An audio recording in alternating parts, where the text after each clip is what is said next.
Thanks, David. Good morning, and thanks to both the ARF and the JRA for giving me this opportunity to speak to all of you on an issue that I believe is vital to achieving real progress in improvements to our equine safety. The origins of this presentation are from one that I gave on the final morning of the IFHA Global Summit into equine safety and technology, which was recently held in Toronto. There I had the opportunity to address many of the world's leading scientists and researchers together with clinicians on what racing needed from them to support our welfare efforts. Today, in a room full of racing administrators and regulators from all over the globe, I would like to explore what we need to do to get the most out of science.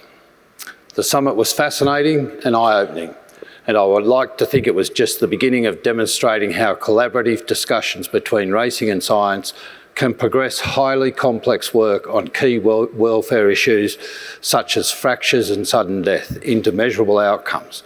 But it's up to us, the guardians of the sport in our respective jurisdictions, to drive this forward.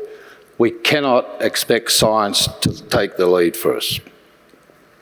It is critical for racing that future research and scientific and technological developments translate into benefits in equine safety.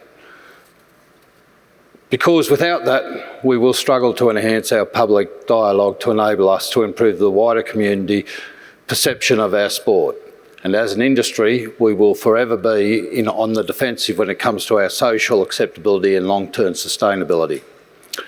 We will also potentially face challenges in securing required funding to further this work. As a racing regulator and administrator who's been involved in the sport for over 40 years across 3 of the world's leading racing jurisdictions, I genuinely believe that the threat posed to racing due to horse welfare issues the single biggest global challenge the industry has faced. Each jurisdiction has endured their own individual challenges from time to time. However, the deaths of horses in racing or in training have shown to have global reach. As Winfred highlighted when opening the conference, for a growing number of people, the use of any animal in a sport is no longer acceptable. And this means that the spotlight will increasingly shine on what our industry is doing to protect our horses. That spotlight is never greater than when a horse breaks down or collapses in the home straight of a Group 1 race. Doesn't matter whether it's at Flemington, Sha Tin, Ascot or Churchill Downs. These events are highly visible with our coverage on TV and online, are easily distributed via social media, and in many cases become the topics of conversations in mainstream outlets. They are also extremely upsetting for viewers, racegoers, industry participants alike, and serve as cannon fodder for our sports detractors. And despite our concerted efforts to do better, to understand a range of catastrophic injuries, it remains the case that we often just don't have enough high-quality evidence to be able to predict when such incidents are likely to occur. So, how can racing best work with researchers to get the most out of science? In my mind, there are 4 key areas where researchers can be of greatest assistance to the sport, which I will cover in turn today. Firstly, deliver research-based outcomes that are practically capable of leading to tangible improvements in equine safety. Secondly, to communicate more clearly and directly with racing regulators, administrators, participants, as well as the general public. Thirdly, to publicly support racing in times of crisis. And finally, fourthly, to support an enhanced international approach to research and a more strategic use of research funds. Turning to the first point, it is critical that scientific research and data presented to the racing industry is practically capable of leading to tangible improvements in equine safety. That is, racing must be supporting researchers with financial and other resources to deliver research-based outcomes that we can use practically to generate and demonstrate change. What I like to see is researchers and scientists playing a more holistic role in the entire process, one that goes beyond conducting research and clinical study, and sees them involved in racing-specific roles such as assisting regulators to develop new systems, protocols and policies, or help trainers implement new training methods that reduce injury risk. This requires commitment from racing authorities to convert science into concrete outcomes. Where new technology, practices and procedures are implemented, researchers also have an important role in monitoring the outcomes on an ongoing basis, such as collecting data that will help determine if these new measures are actually beneficial to horse welfare and safety. Again, we need to make this accessible and attractive to researchers. A key challenge we face as racing's leadership in the quest for safer racing is how best to balance the competing threats in front of us. On one hand, researchers need time to conduct proper studies in order to provide meaningful data that may assist regulators. But on the other hand, racing authorities face an impatient public, not to mention increasingly concerned governments that are demanding an immediate response. All this in the face of a general reluctance of the horse people and at times the regulators to accept change, particularly change based on science, which is explained in terminology that they cannot understand. In this regard, researchers could provide support by helping regulators frame realistic, achievable goals. This would greatly assist us in prioritising safety improvements and determining what can be accomplished in both the short and long term. In turn, racing administrators will be better placed to manage the expectations of the participants and the broader public in respect of the progress on reducing injuries and deaths on our tracks and the timelines on which the racing industry is operating. Major issues like fractures and sudden death also present significant difficulties for regulators seeking to balance unfairness to connections when preventing a horse from racing against the potential risk of catastrophic injury, and then throw in the public factor into the mix as well. We need to educate researchers to be more cognisant of this reality when designing studies, carrying out research projects, and ultimately producing recommendations. It is important that we ensure we are made aware of research funding sources and the conflicts of interest that may be involved, in order for us not only to make objective and clear-headed decisions, but also to avoid being entangled in what the public might consider compromised decision-making. Having said all this, as regulators, we also need to be more aware of our own environment and the prevailing public sentiment.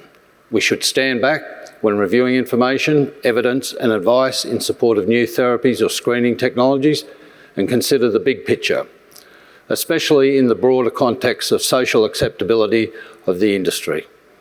We should ensure we are seen as being considered in our approach to new therapies or screening technologies, conscious of possible unintended consequences and the overall impact on the sport of adopting new approaches. Associated with this, especially in relation to new therapies and treatment methods, we should always have in the back of our minds the mantra of our late great colleague Dr. Roland de Vos, that the integrity and long-term durability of the thoroughbred breed is paramount. The second area where researchers can play an important role in helping racing is through their communications with regulators and administrators, as well as directly with industry participants and the wider public. My view is that racing needs more assistance from researchers to make sense of the information and data that is provided to us, and we shouldn't be afraid to ask for it. Too often, we seek to analyse information ourselves and make our own assumptions about what science is saying, which at times has arguably limited racing's ability to properly translate scientific data into effective regulatory policy and behavioural change in their industry. Racing must engage appropriate people to demystify the science. In this context, racing would also benefit greatly from educating researchers about the difference between regulators and administrators, which will inform the language used and the approach taken. In many cases, administrators will have limited knowledge of the science underpinning the recommendations that are being made, but they are the ones making the decisions. More regular interaction between the two groups is the key to understanding each other's needs and how best to interact with each other. Clarity of communication will also be vital to getting industry stakeholders at all levels to work together to achieve tangible improvements in horse safety. People lead busy lives, are generally time poor with many competing pressures. This means effective communication needs to be tailored and not lengthy. We need to encourage researchers to use accessible language that is understandable by regulators, administrators and the participants. And it needs to be right from establishing the aims and scope of relevant projects throughout the research phase and upon release of the study's findings and recommendations. So we're all aligned from end to end. Now, this isn't always straightforward, particularly when we're often dealing with highly complex scientific matters. But it nevertheless is vital to obtaining and maintaining industry buy-in. We should remember and reinforce to the scientists that racing is full of smart people who may not necessarily be educated people. The same can be said for the general public too, whom we must increasingly explain why horses keep getting injured and dying on the track. The message the industry conveys, backed by science, must be easily understandable to them. Again, that is no mean feat, especially when we're trying to explain multifaceted issues to a generation who get their news from reels on TikTok. But we must try. We should also seek the assistance of researchers to help racing explain the importance of scientific studies and the significant time it can take to obtain and scrutinise the necessary data, and to reinforce that there is no magic pill. When racing authorities say they need more time to consider policy issues, we're often accused of kicking the problem down the road. But scientists can lend substantial credibility, especially when public discourse around equine welfare is more and more driven by fear-mongering rather than facts. This leads to how we can work with researchers in times of crisis. In the aftermath of a critical breakdown in a high-profile race, the inevitable racing pile-on ensues, including from academics and science who would like to see racing shut down. While many would be classed as the usual suspects, rent-a-quote type folks, their message effectively reinforces what the animal activists are saying, regardless of the veracity of their claims. Why don't we tend to see, at least in my part of the world, is researchers coming out and publicly backing racing, backed by significant bodies of scientific work. Now, don't get me wrong, we shouldn't be asking researchers to be the cheerleaders of our sport. The sway held in the court of public opinion of regulators delivering messages on injuries and fatalities in times of crisis does not match that of an easily understandable message delivered by an independent scientist. So what we would be promoting in times of crisis is an understandable and robust presentation of the data that demonstrates statistically low rates together with the ongoing studies being pursued to further reduce these events occurring. I think that would go a long way to shifting the debate away from the radical hyperbole to a more sustainable and fact-based discussion. Turning now to my final point, the need for more targeted investment and an international approach to research. It is apparent to me that as we sit here today, there is a real appetite globally for investing in research and technology to address horse welfare issues. But while this is a hugely positive thing for both the racing industry and the institutions conducting equine welfare-related research, it is vital that the funds that are available are used more strategically than perhaps they have been in the past. Although there is currently an enthusiasm for investment in R&D, the racing industry does not have an endless supply of money. And with the post-pandemic correction in racing betting turnover, coupled with a challenging global economic outlook, that isn't about to change in a hurry. I feel like there needs to be a slight correction in the research cycle, so we don't fall into the trap of funding research projects which lead to funding more and more research projects without ever seeing any tangible outcomes. Racing authorities requiring greater demonstration of why funding should be applied might be a good place to start. Furthermore, there is a need for more targeted research, which is aimed directly at practical, achievable outcomes. Greater consultation between racing authorities, research funding bodies, participants and researchers throughout the entire cycle has an important part to play here.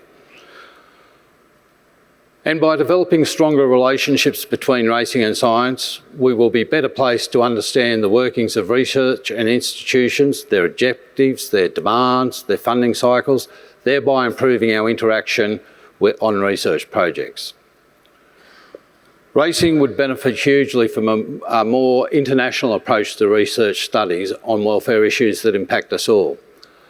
I think it is fair to say that prior to the Global Summit, the IFHA and racing authorities around the world had little, or at best, limited visibility of what studies or data collection were being carried out internationally, and therefore no idea how all that work might fit together to actually produce improvements in safety. With these welfare issues affecting all of our racing jurisdictions and the public reaction to a major incident reverberating around the globe, it is patently obvious that we need to all be pulling in the same direction. It is therefore imperative that we end working in research silos, avoid duplication, conduct cross-border studies with bigger numbers, more meaningful and richer data, and maximise the value of our funding dollar. I'm a strong advocate for greater international collaboration between different research institutions, equine disciplines and racing authorities, and would be only too pleased to be involved in facilitating this wherever possible. In closing, I would like to simply reiterate that I am hopeful that we're on a new path towards greater collaboration between racing and science in delivering more tangible studies that deliver improvements to horse safety.